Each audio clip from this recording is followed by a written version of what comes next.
Hi, everyone. Okay, we're going to get started now. We have all the presenters here. So thank you all for calling in. I know it's a little bit late, but hopefully this will turn out to be an informative session for you guys. So let's get started. So tonight we're going to talk about a couple of things. If you called in last time, we went over the different roles of pharmacists within this fellowship program. So tonight we're going to talk about the program itself a little bit more, some of the responsibilities that we have associated with MCP, and then we'll really get into the application process and hopefully answer all the questions that we can for you guys to make this as easy as it is for you.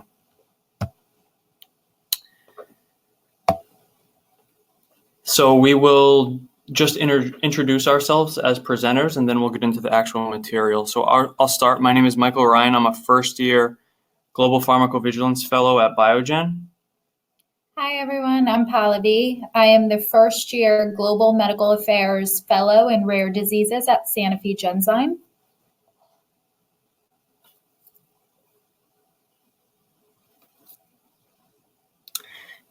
And we'll skip Bridget for now. I think she's having some technical difficulties. So Amanda. Hi, everyone. My name is Amanda Hall. I'm the first-year fellow at Biogen in the Regulatory Sciences in Safety and Benefit Risk Management position. Hi, everyone. My name is Olivia Weiss. I'm a first-year TMF CTA fellow at Biogen. And hi, everyone. I'm Melissa. I am a first-year Global Medical Writing Fellow, also at Biogen. Hi, everyone. My name is Florence. I am the first-year Global Medical Information Fellow at Takeda.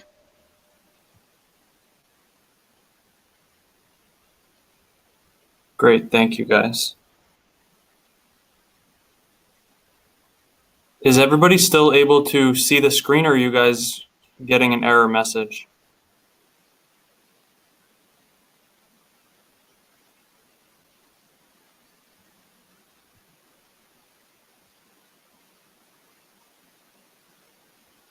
Okay, great. We'll continue. If you can't see, just let us know. And I think Bridget's going to be able to join us here to introduce herself.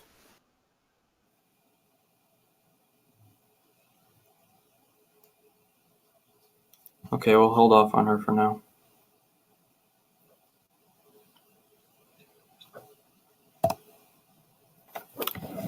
Okay, so this is Pallavi. So I'll start off by talking about the partnering companies and the programs that we have at MCPHS University.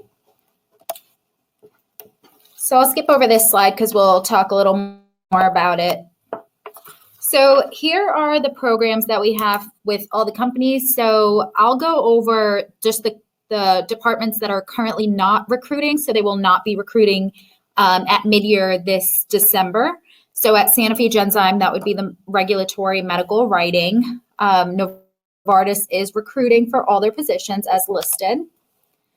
Biogen is not recruiting for real-world outcomes, innovative partnerships, and insights.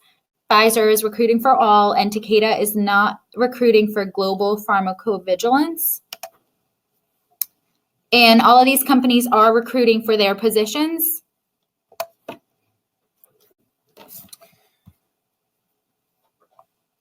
So we'll talk about the actual different pieces of the fellowship now. So in terms of the companies, I think you guys have all had a chance to look through the brochures and see which companies are associated with MCP in the program itself. And, you know, this is depending on your interest, there are, you know, a bunch of different types of functional areas that you could work in, and that pharmacists in general have roles in the industry itself. But then the other thing that the program does for you is it gives you a great network of people, both PharmDs, MDs, and so on and so forth at each respective company and within companies as well. The fellowship really tries to introduce us to as many people as possible and expand our network. In terms of academia, there are a few requirements as fellows. So basically there's three pillars. There's scholarship, teaching, and service. So the scholarship piece refers to different research projects that you'll do, and every fellow will be assigned an academic preceptor within the university. So together you'll work on different projects depending on what your interests are.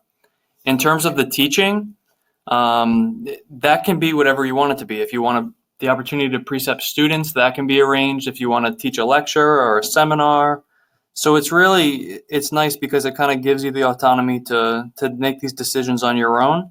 But they are requirements of the program, and they're certainly not time consuming by any means in comparison to the time spent at your specific partner company. But they are there to just help you grow and develop.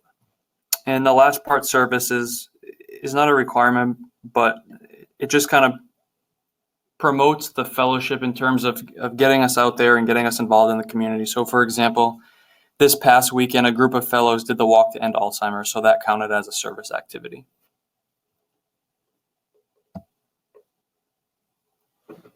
And I just want to jump into and explain a little bit more.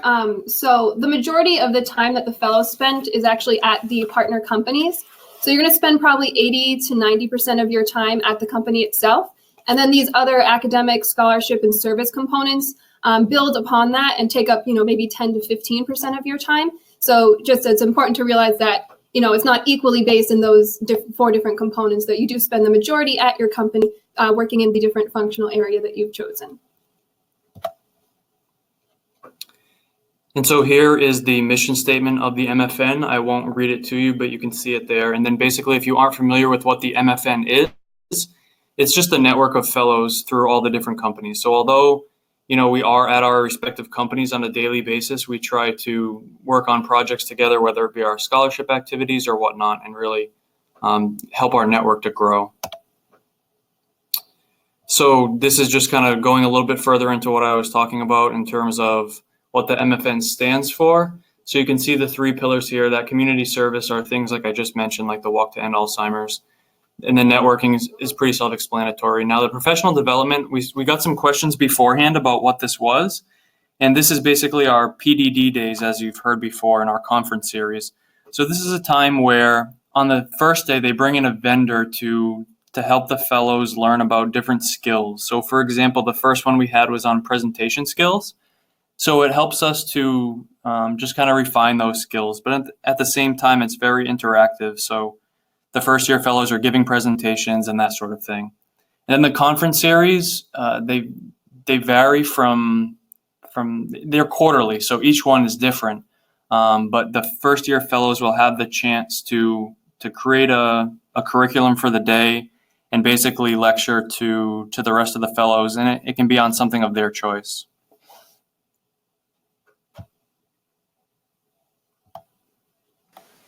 Okay, hi everyone, this is Amanda again. So Mike just kind of introduced you guys to what the MFN is, and within the MFN itself, we have multiple committees that carry out various events and things like that. So as you can see on the slide, we have about 7 committees within the MFN. We have community relations, public relations, academic relations, industry leadership, MCPHS events, networking, and then marketing and recruitment.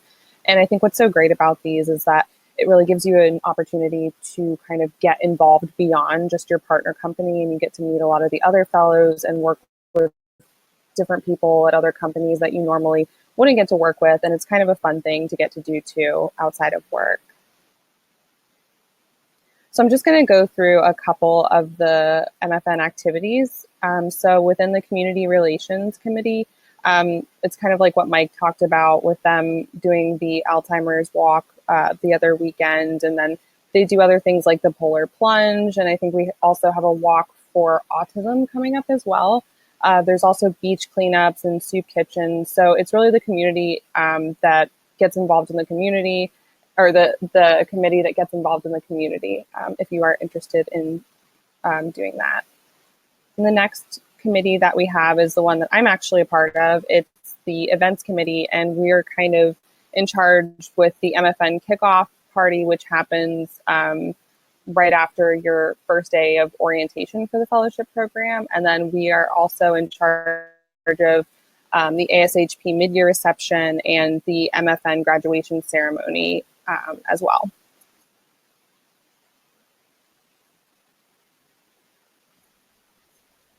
Hey everyone, this is Olivia again. So just a little bit more about some more committees.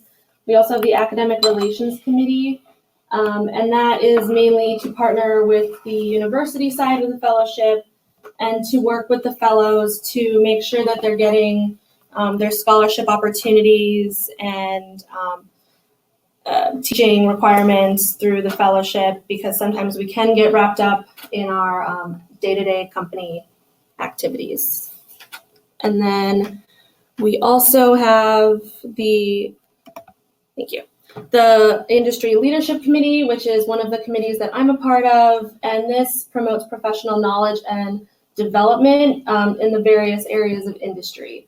So we have meetings, and we're also part of the conference series that Mike mentioned earlier. We take up some time slots to bring in professional speakers or mentors that are in the industry to give the fellows tips and tricks, any advice, and just kind of lead us on our path and to start thinking about things post-fellowship. And so the Marketing and Recruitment Committee is also another committee you can join in the fellowship, and that's pretty much what it sounds like: marketing the fellowship and recruiting for the next round of fellows. So actually that committee helped put this webinar together.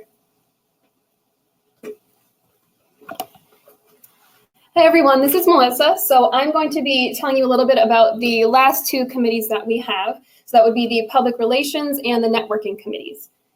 So for the Public Relations Committee, the people who joined us are mostly responsible for promoting the face of the MCPHS Fellows Network and the fellowship program as a whole. So you are going to be responsible for managing the multiple venues we have to connect and promote the program. So we have an Instagram page, a Facebook page, Twitter, and also a LinkedIn page this year. And we'll have the links for all of those different venues at the end of this presentation, so you can get the name and make sure you start following us on each one of those. So this is a great place for us to be able to provide updates on the activities and projects and events that are going on in the fellowship. So it's a good way for students and potential candidates such as yourselves to get to know what the fellowship is like and to get any important information, such as details about webinars like these that we have going on. And it's also a really great way for the fellows in the program to get to know what other fellows are doing and be able to reach out to each other that way. So another thing that the Public Relations Committee is responsible for is writing and publishing a quarterly newsletter. It's called the Fellowship Digest. So this is posted on an internal page, so it's only for current fellows to actually be able to see. But again, it's just another great way for fellows to stay involved and informed on events that are happening at the MFN and different things to keep us all updated on the pharmaceutical industry as a whole. So the Networking Committee is our final committee. So really what this committee is responsible for is organizing events to foster professional networking between current fellows, former fellows who are now part of the alumni network, fellowship program directors and mentors, and other professionals in the industry. So it provides fun and innovative ways for fellows to get involved outside of the company setting and to build a wider professional network. So some examples of events that go on are going to Red Sox games, going whitewater rafting or kayaking on the Charles River, and a lot more other things that we do throughout the year. So these next couple of slides are really just trying to give you guys a bit more of an idea of what life as a fellow is really like. So a lot of these pictures are from events that we've held mostly through the networking committee, but other things that go on throughout the year as well. So you can see the pictures of people going kayaking and paddleboarding on the Charles River. And also sometimes we'll have get-togethers to celebrate, milestones during the fellowship, such as, making the 6-month mark or something like that. So those are all some great pictures that you guys can see to get a better idea. And then again, on this side, you can see we have some networking events like going to a paint night or having a Friendsgiving at one of the fellows' houses, ski events that happen. The picture on the top right is from the second years who graduated from the fellowship this past year. And on the bottom right is a picture of some of the fellows from the different Cambridge-based companies who went and did a duck tour at the beginning of the summer. So now I'll hand it over to Florence to talk about the application process. Okay, hi everybody. So the application process, in terms of eligibility, applicants that are selected on a nationally competitive basis. You have to have a Doctor of Pharmacy degree from an ACPE accredited school of pharmacy and before the fellowship starts. And you have to have authorization to work in the United States throughout the duration of either the 1 year or 2 year fellowship because MCP does not sponsor visas. So applicants should schedule an interview with whatever programs they're interested in during ASHP midyear in December, and this happens through PPS. So this step is not specifically required to be considered for a fellowship, but participation is strongly recommended. So in order to interview, you have to be registered for the ASHP midyear clinical meeting, and you also have to be registered for PPS. So the registration for PPS already opened as of September 13th, and the positions, you'll be able to see them online starting October 23rd. So once you've attended PPS and then gone through the whole interview process at midyear, you can submit your application materials online through MCPHS. And the link is shown here, but you can just find it online at our website. And through the portal, you submit usually the letter of intent, the CV, an unofficial transcript, and 3 letters of recommendation. So this just outlines the application timeline. So the first thing, October 23rd, this is when PPS opens. So this means that you can actually see the positions that are open, and you can also request interviews from whichever programs you're interested in. So by this point in the process, you should probably have a rough idea of which programs you might be interested in. So when PPS opens, it's usually a good idea to request the interviews early on because sometimes the interview spots are limited depending on the program. So each program screens differently. So some programs, it could be first come, first serve. Others look at applications in waves. So usually submitting earlier is better. So when you request an interview, each position has different criteria for what they'd like, whether it would be a CV and a letter of intent, or sometimes it's just a CV and a cover letter. So make sure to read each of the program requirements carefully so that you don't submit the wrong materials. And once the company receives your request for the interview, they can either schedule you for an interview through PPS, or you can go through a pre-screening process. Depending on the company, it could be a Skype interview or a phone interview before they actually can schedule your PPS interview. And then once you actually get the interview, it'll be visible on your calendar in PPS. So you want to make sure not to double book with other programs that don't use this program.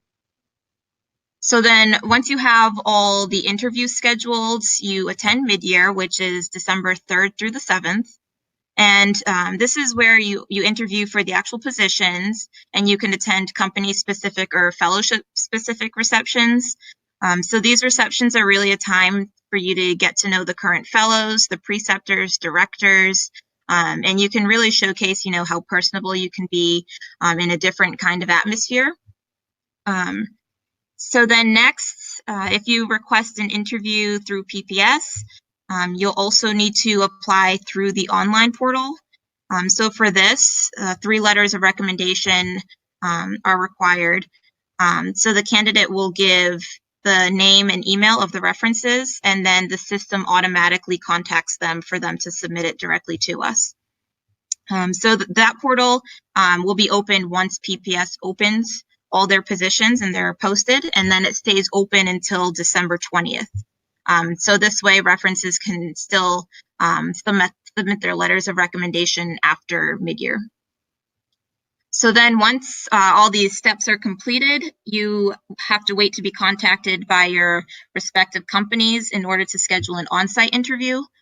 So these interviews usually occur late December after midyear all the way through January.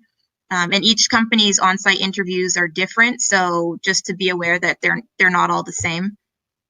And then once you've gone through all that process, You've completed the on-site interviews, and hopefully you receive an offer letter in the mail, and you begin working the week of July 1st, 2018.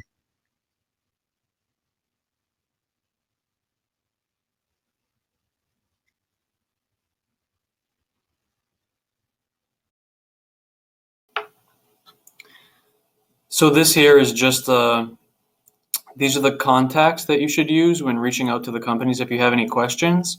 So feel free to reach out at this point if you have any specific questions about our particular program, or as you get closer to mid-year if you want to have any communications regarding your interviews. This is where the emails will be coming from, and this is where you can look to for reaching out to somebody at the respective companies.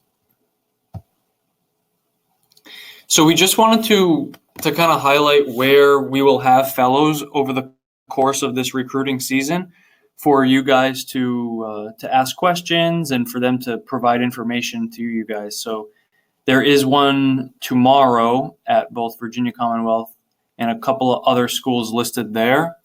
The majority of them coming up are going to be in October. Now, we're not going to circulate these slides afterwards, but this is going to stay on YouTube. So I would suggest everybody, if you want to reference this later, you can take a picture of it now, or if you want to come back to the YouTube page at any time and reference it, you can. But I'll leave this up here for a second if anybody wants to take a picture.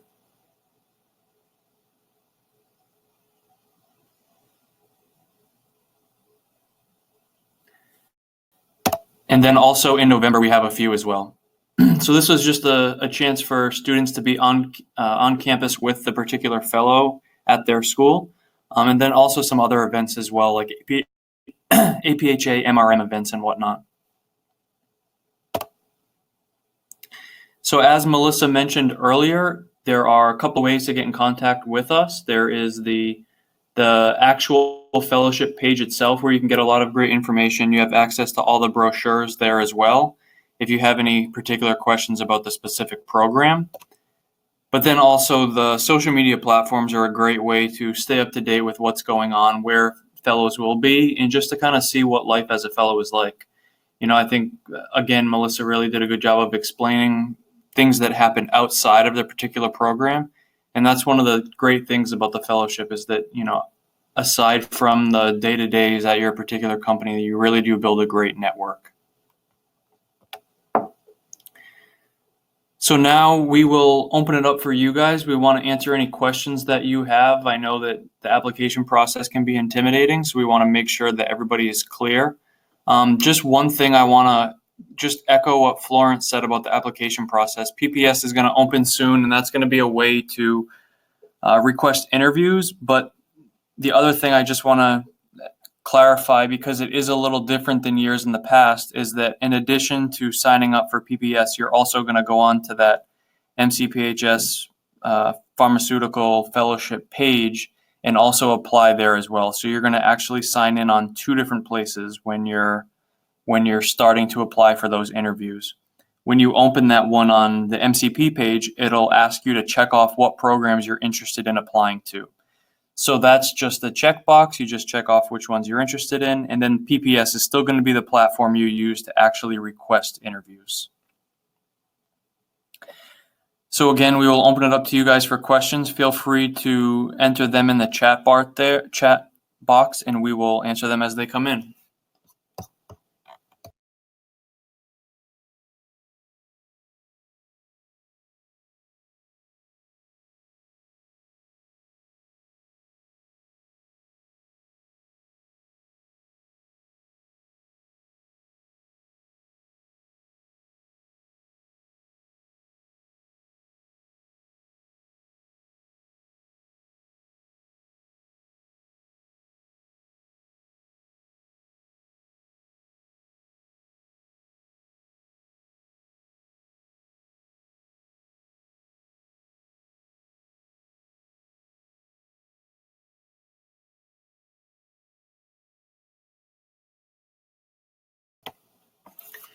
So while we're waiting for some people to enter their questions in the chat box, we can answer a few of them that were submitted prior to the webinar during the registration process. One of the most common questions that we got was regarding international students. So we just want to be completely transparent, so you guys, are familiar with how things work. So unfortunately, MCPHS does not provide sponsorships. So there would have to be some independent way to be able to take on a fellowship if you're an international student. The only way around that would be if your university still sponsored yourself for 1 year post graduation and you wanted to do a 1 year fellowship. There are only a few, but as you read through the brochures, you can identify those. And that might be a workaround, but again, that would still kind of be a sticky situation in terms of getting your university to buy into that. But in terms of the 2 year fellowships themselves, MCP does not sponsor international candidates.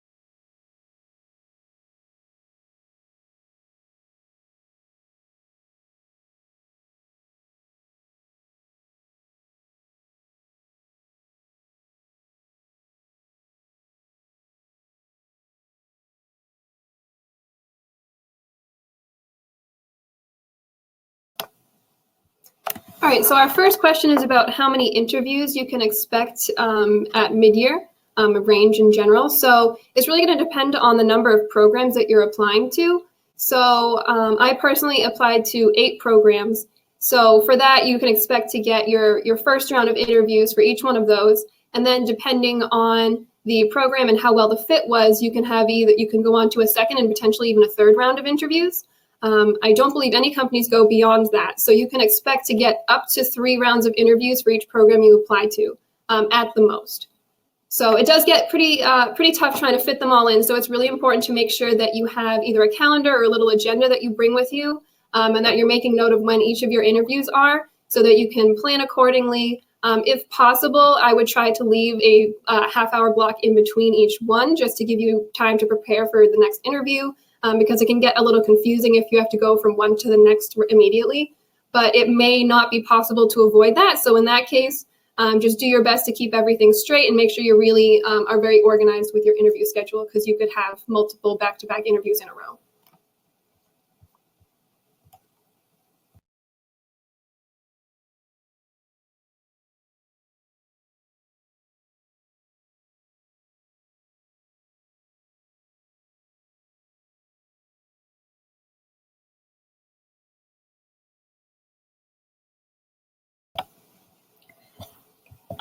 So the next question that we have is, when you're requesting interviews via PPS, if you should just write a simple line requesting an interview, or if we should write something more substantial. So I think it's important to write something a little more substantial than a one-liner saying that I want to interview for your company. But that doesn't go to say that you have to write a long paragraph requesting this interview, who you are and why you're requesting it, but just a few sentences to do a brief who you are and then what exactly the specific program that you like. And then if I could just add to that too, some programs will request that you do submit a cover letter. So it is important to make sure that you read each of the descriptions in PPS. And if they do specifically say that, make sure you do include it. I think that's one of the biggest things too, because although the portal that you apply on, and this is something that we got some questions on previously, the portal that you're going to send your application materials in is the same for all of the programs, but there are differences between them. So make sure that you're reading them, but do understand that the PPS portal and then the extra portal through MCPHS's website, no matter if you're applying to Biogen, Genzyme, Takeda, no matter what, you're always putting your materials through that one database.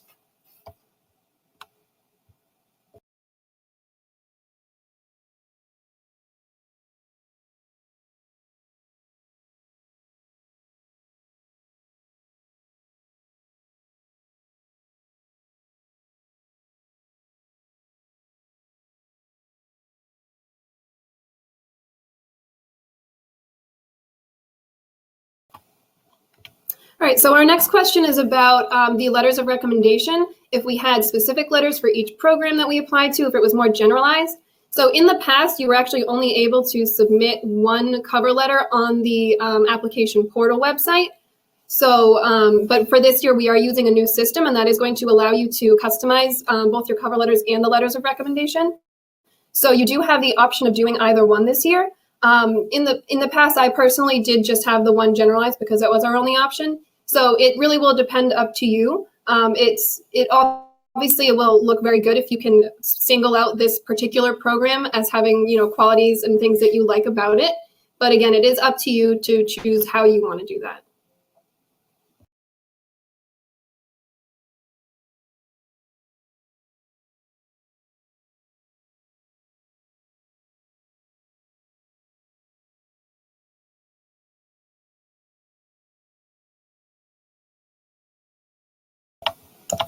So for the next question regarding the managers and the preceptors, they're going to be different for everybody, for every company and every program. So we won't get into the specifics in terms of who they are, but we're definitely working closely with them. They're our touch point. We usually meet with them on at least a weekly basis to just kind of touch base and see how things are going as a whole. We certainly will get some projects from them, but that's not to say that we won't get projects from everybody else in the department.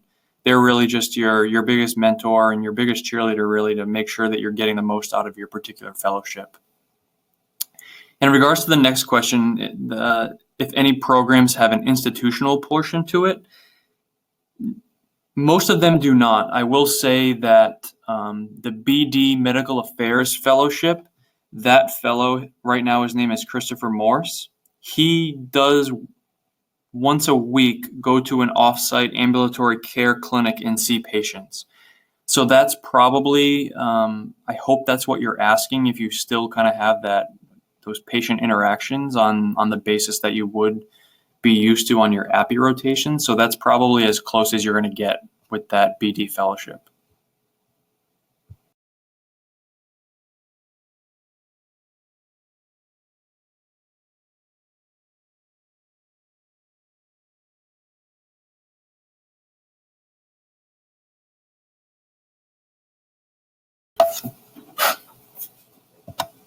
Okay, so the next question is asking if MCPHS waives the tuition for the master's program. So pretty much we can only take classes our second year of the fellowship. So we get a certificate program. There's no master's full degree that we're able to do, but we are able to use the credits that we earn doing the classes our second year to then continue on to getting our master's and having less classes when we go into getting our master's. But as of right now, there's no full master's degree that we can get, unfortunately.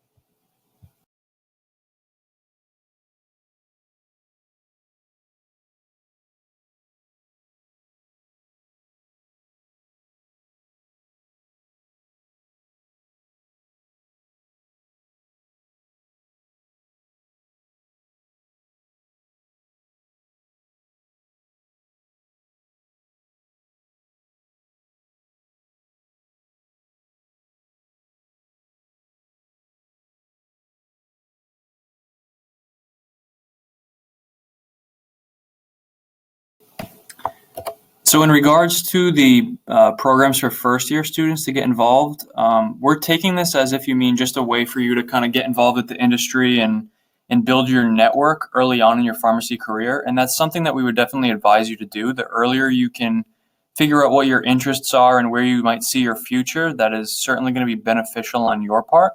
The most common and most widely known is IPHO. There is a national chapter, but there's also usually student chapters at each university.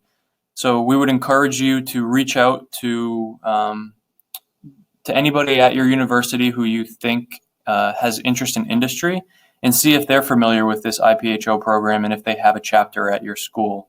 And if they do, certainly get involved with that. And if not, I would say just in general, just be proactive. If you think you have an interest in industry early on, then that's great. And don't hesitate to reach out to current fellows and past fellows and kind of build your network early on. To address the next question regarding the rotations in different departments or functional areas, this is a really good question, and this is going to be different depending on what program you're in. But just in general, I would say yes, there are great opportunities to kind of rotate around. A lot of the programs that are in one particular area still give you the option to have what they call an elective rotation or a flex rotation, where you can go outside your functional area and basically go wherever you want in the company and work with different projects, see the industry from a different side of things. And then even further beyond that, I know, just to use an example, the Worldwide Medical Program at Biogen, their whole fellowship is basically a rotational structure. So the fellows there will basically spend 3 to 4 months in the different areas of the medical group. So they'll spend time in MedInfo and then MedComs and MedPubs and so on and so forth. So I would say just read the brochures and do your homework, but there's absolutely opportunities to get out and rotate outside of your area and really see how all the different pieces of industry come together to achieve the one same common goal.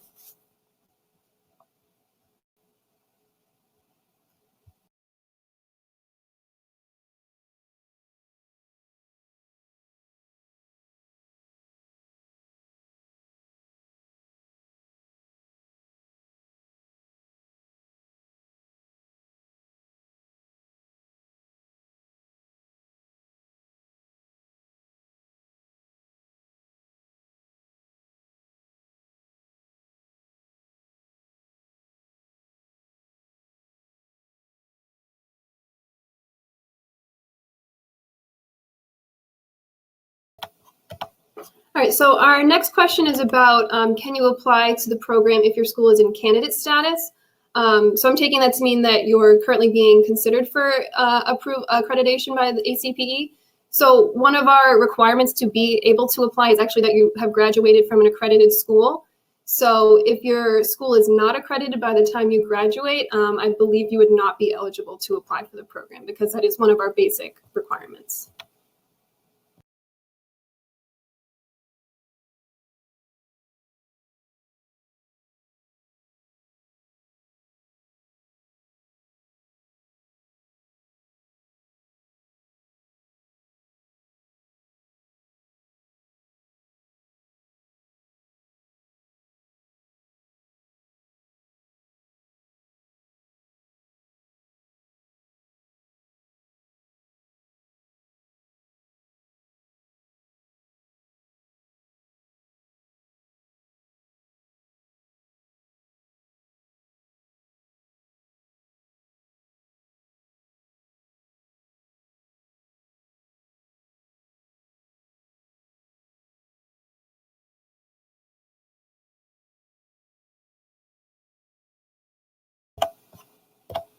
Okay, so the next question is asking, when do you expect to have all your interviews wrapped up during mid-year and how they notify the candidate about the social meetings?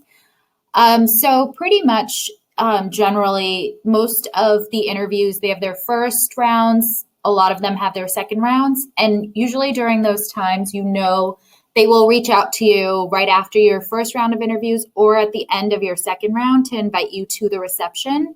The interviews are wrapped up by Tuesday, which would be December 5th, and they start on December 3rd.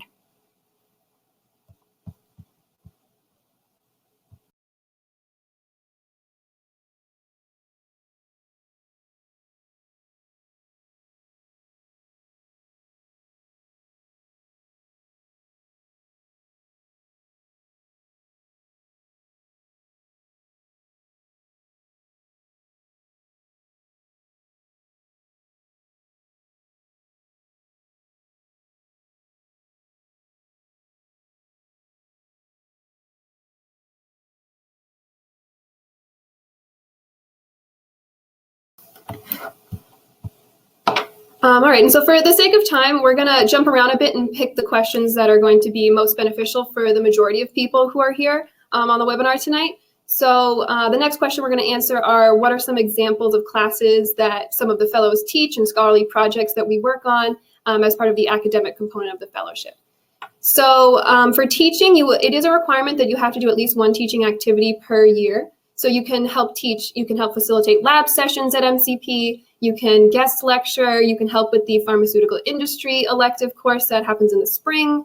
So really it's pretty much up to you what you would like to do. So you can talk amongst your faculty advisor at MCP to discuss what your options would be, and they can reach out to different faculty members and help you decide what a good class would be. So if you, for example, if you have a particular therapeutic area that you're really interested in, you could definitely work around trying to set up a guest lecture time that you could go in and do that.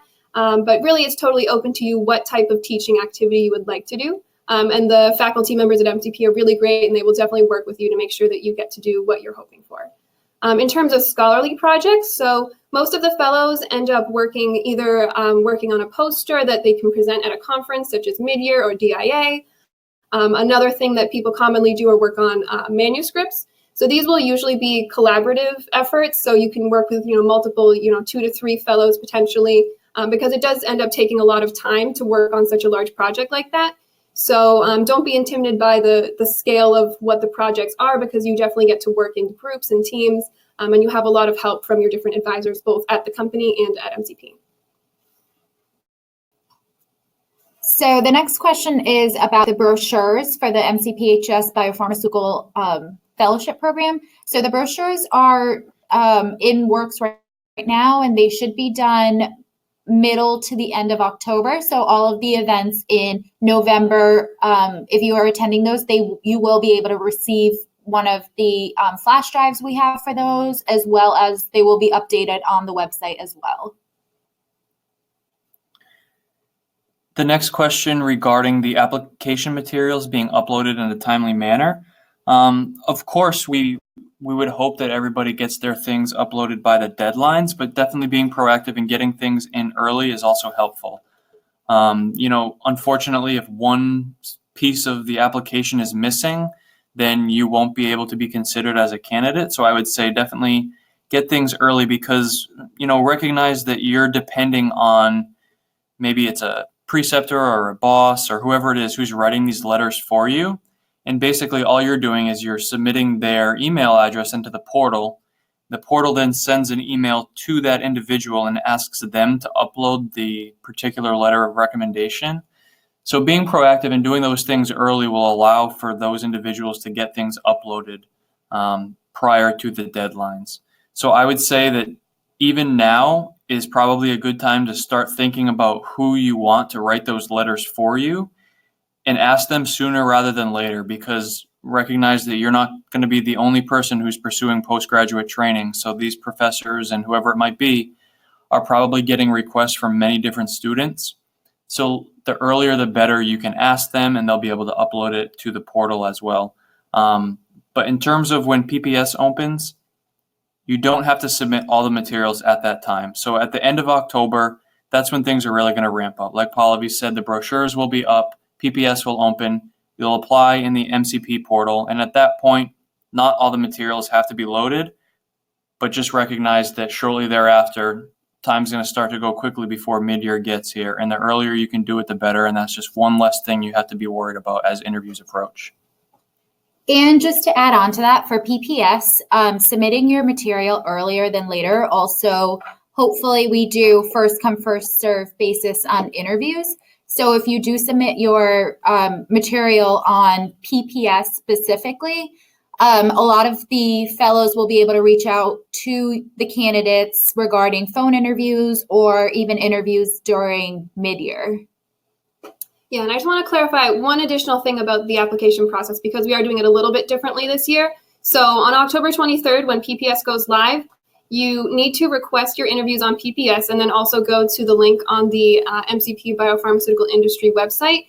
When you create that account, all you have to do at that point in time is create your profile on that link. So you don't need to be uploading all of your information, your CV, your cover letters, your who your recommendations are going to be coming from right away. But you do absolutely need to create your profile at that point in time, and then go back and make sure that you've requested for each program in PPS that you want an interview.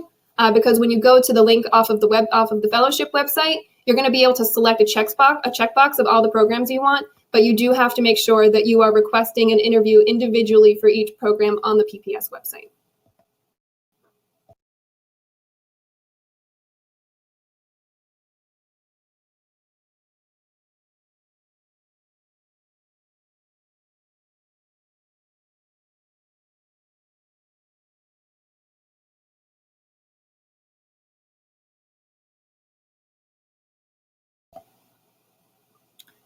So we just want to encourage you guys. We mentioned that the brochures are going to be up hopefully by the end of October. You know, a lot of these questions are great questions, but some of them are really specific to an individual program, or the way that we want to answer them are really dependent on the particular company or the particular program. So if these are burning questions that you guys have, we would encourage you that when these brochures come out at the end of the month to absolutely reach out to the fellows and ask these questions. All the fellows are really receptive. They're happy to help. So please don't feel reserved in terms of reaching out and ask those actual program specific questions that you can get that one-on-one attention for.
So one of the questions we got prior to the webinar was regarding not having any industry experience prior to mid-year and prior to the application process, and if it would still be worth it to apply.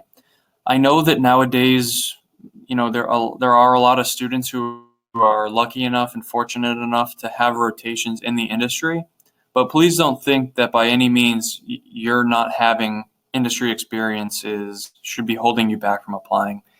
The one thing about fellowships is that there is absolutely nothing set in stone. There is no rule book in terms of how this goes. So, you know, fellowships and programs are just looking for the best candidates, and however they present themselves in the package that they've put together throughout pharmacy school, you know, anything goes. So just because you don't have industry experience, you may have some great other experiences that are directly related to different roles and different responsibilities that you will have.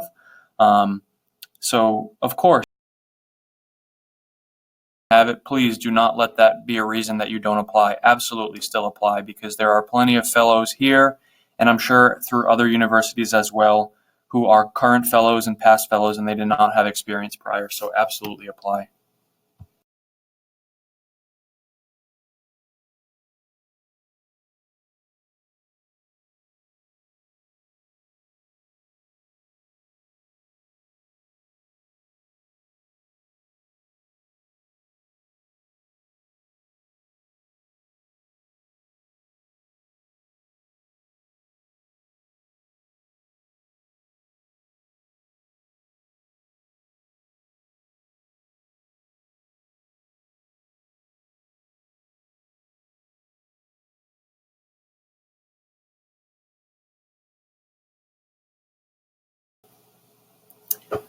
All right, another question we got asked prior to the webinar was, what are the typical lengths of the fellowship programs and where are they located?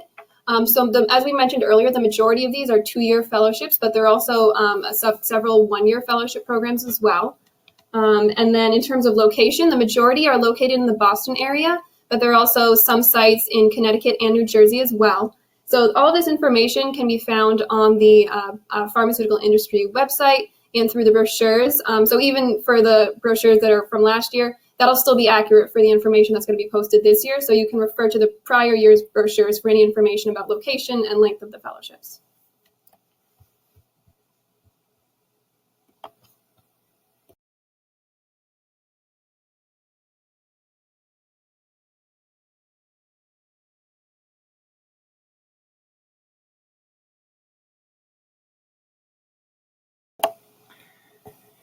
So if anybody else has any questions that they want to ask, please feel free to enter them at this point. Otherwise, we will wrap up soon.